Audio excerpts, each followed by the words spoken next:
Imagine a young girl, about 20 years old. She is sitting in a cold, dark room inside a castle.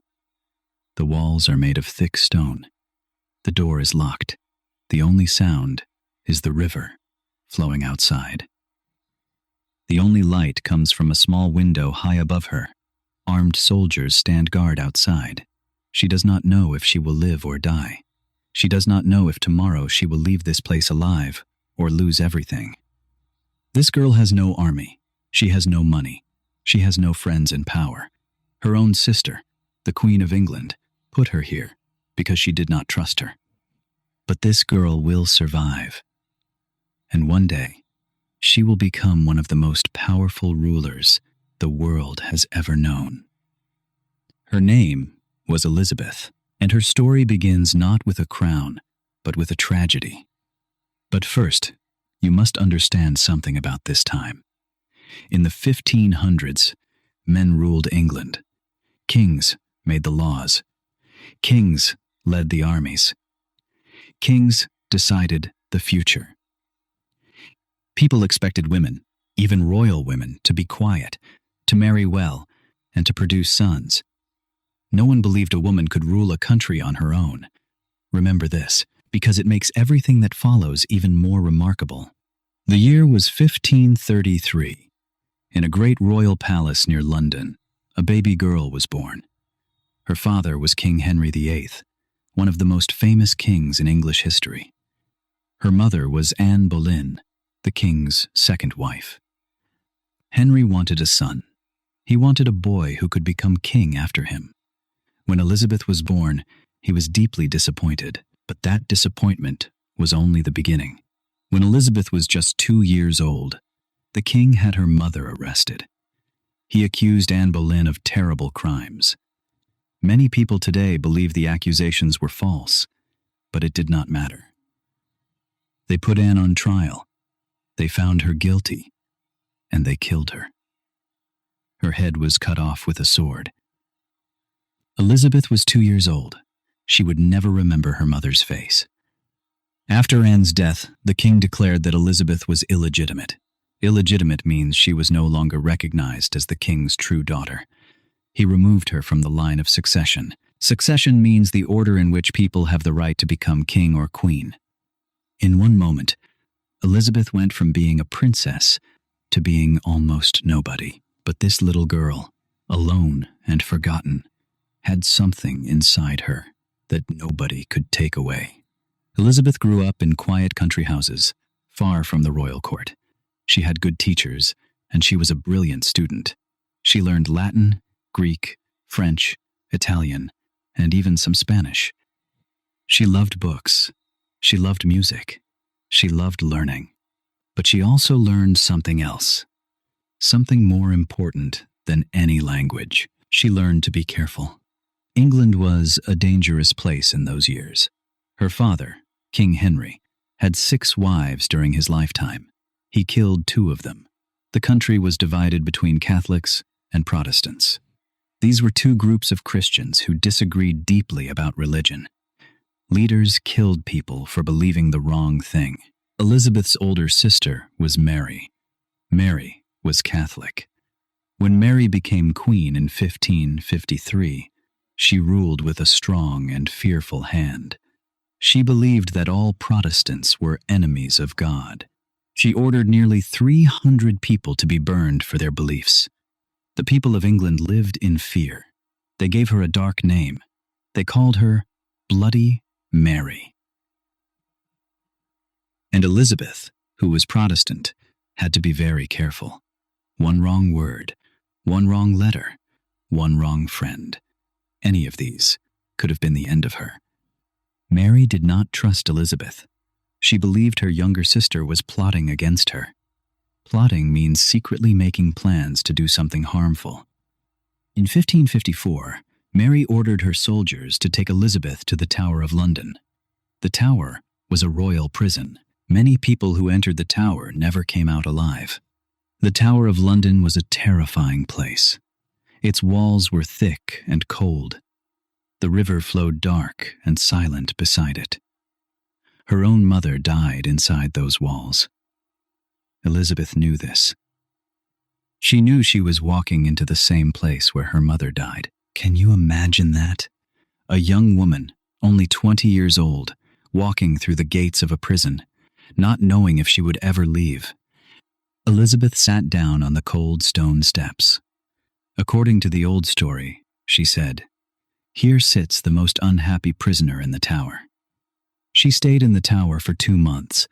Then they moved her to a house in the countryside. They kept her under watch for nearly a year. She was not free, but she was alive. And she waited. But life, as many people in history have learned, can change in a single day. In November 1558, Queen Mary died. She had no children. And by the laws of England, the crown passed to the next person in line. Elizabeth. She was 25 years old. According to the old story, she was standing under an oak tree. The place was called Hatfield House, north of London. A group of men rode up on horses. They knelt before her. They told her that Mary was dead. She was now the Queen of England. Elizabeth looked up at the sky and spoke in Latin. She said, "This is the Lord's doing, and it is wonderful in our eyes." The girl they called illegitimate, the girl they locked in the tower, the girl who lost her mother at 2 years old. She was now the ruler of England. On January the 15th, 1559, Elizabeth walked through the streets of London to be crowned queen. Thousands of people lined the streets. They cheered and threw flowers. Music played from every corner. Elizabeth smiled and waved. She wanted them to know that she was their queen, not a distant ruler behind stone walls, but a queen who belonged to her people. But being queen was not easy. England was a divided country. Catholics and Protestants did not trust each other. The country had almost no money. The army was weak. And many powerful men in Europe did not believe a woman could rule. Elizabeth had to prove them wrong. And she was clever. She did not rush. She did not make enemies when she did not need to. She listened to her advisors, especially a man named William Cecil, who served her for 40 years. She chose her words carefully. She smiled when she was angry. She waited when others wanted to act. But the decision that surprised everyone the most was not about war or religion. It was about love. From the very first days of her rule, everyone asked the same question. When will the queen marry? In those times, people expected a queen to marry. A king was the real ruler. A queen was simply the mother of future kings. Every advisor, every member of parliament, every foreign prince expected Elizabeth to choose a husband. But Elizabeth refused. She met princes from France, from Spain, from Austria. She danced with them. She wrote letters to them. She allowed them to hope, but she never said yes. People begged her. They warned her.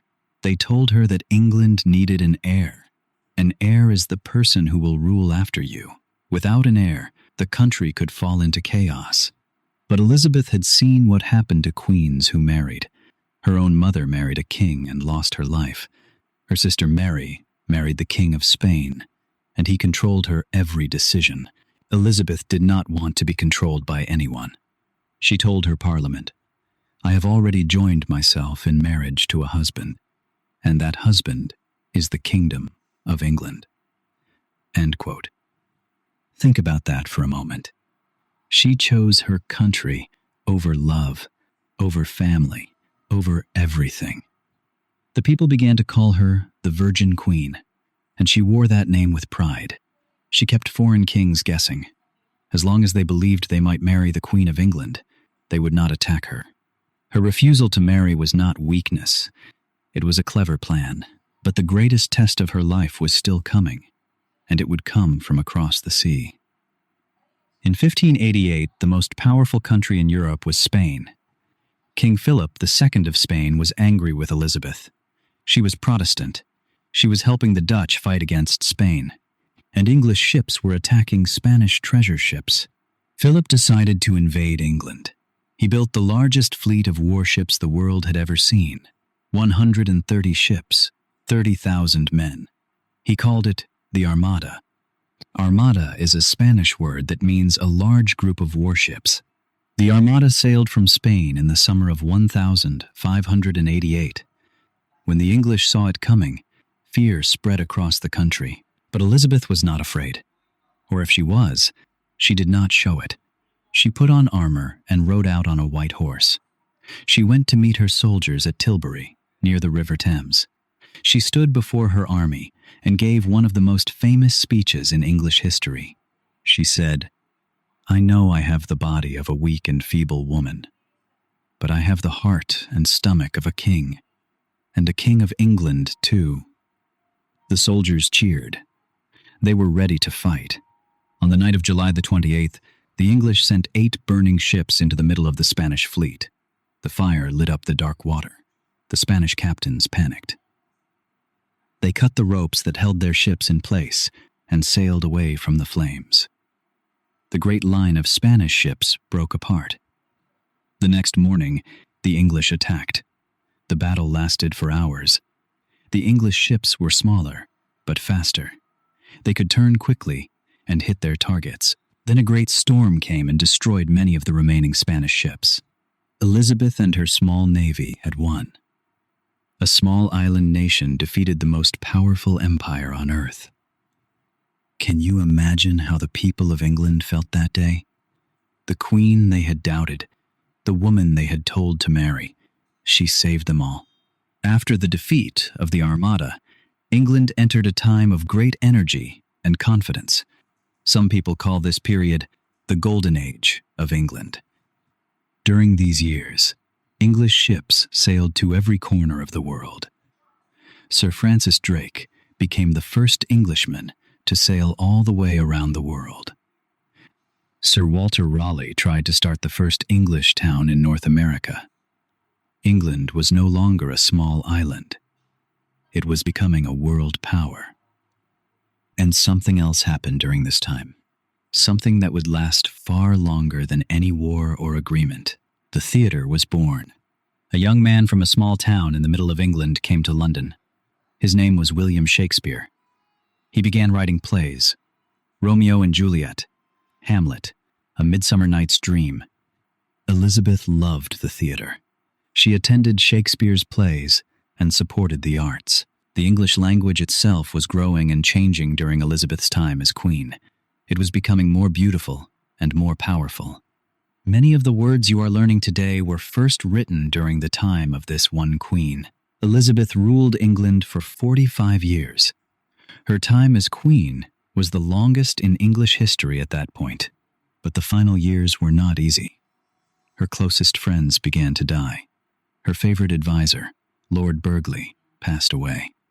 Her beloved companion, the Earl of Leicester, died years before.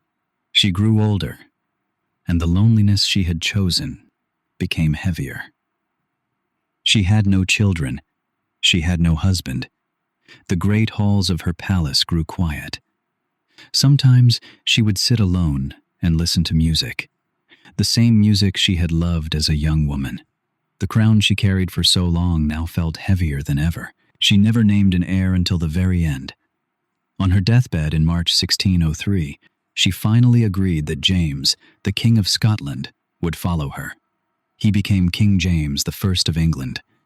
Elizabeth died on March the 24th, 1603. She was 69 years old. Her family, the Tudors, had ruled England for more than 100 years, and with Elizabeth, that long chapter came to an end. But the England she left behind was stronger, prouder, and more creative than anyone had imagined. She chose her country over everything, and her country never forgot her. And so, my friends, the story of Elizabeth comes quietly to its close. A girl who lost her mother before she could remember. A girl who was told she was nobody. a girl who was locked in a prison and told she would never be queen. And yet, she became one of the greatest rulers in all of history. She made a choice, a difficult, lonely, painful choice. She chose to give everything she had to something bigger than herself. Now, my friend, I want to say something to you. You are making a choice too. Every time you press play on a story like this, you are choosing something. You are choosing to grow. You are choosing to learn. You are choosing to give your time and your effort to something that is not easy, but something that matters. Learning English is not easy. There are days when the words feel heavy, days when you feel like giving up, days when you wonder if it is worth it. Maybe sometimes you feel like the girl in the tower, surrounded by walls of words you do not yet understand, locked inside a challenge that seems too big. But look at Elizabeth. She was told she was not enough. She was told she could not rule. She was told a woman could not lead a country, and she proved every one of them wrong. You are proving something too. Every word you understand, every story you follow from beginning to end, every sentence that becomes a little clearer, that is proof. Proof that you are stronger than you think. Elizabeth chose her country over everything. You are choosing your future. And that is something to be proud of. Keep listening. Keep learning. Keep going.